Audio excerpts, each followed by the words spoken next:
Oh hey, happy Star Wars Day! May the 4th be with you. Here are 5 fun facts about Star Wars.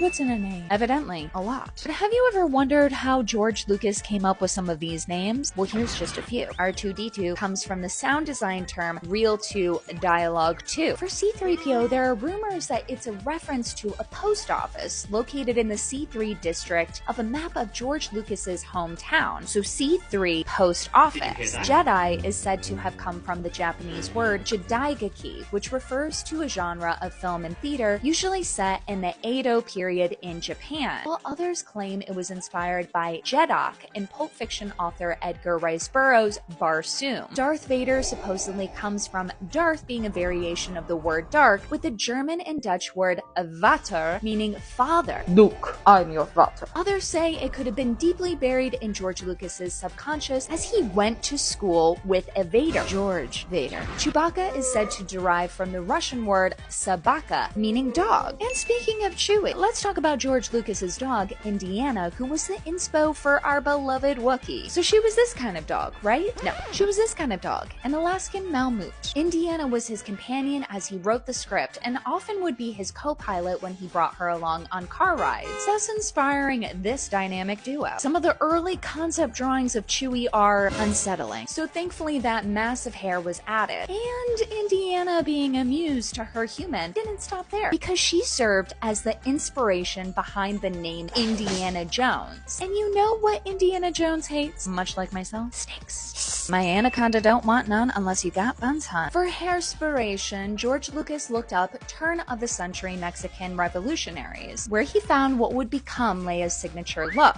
Historians have done an even further deep dive to show that some of these iconic hairstyles could have come from the squash blossom style worn by women of the Native American Hopi tribe in Arizona. I mean, the resemblance is uncanny. A nice set of buns apparently runs in the family.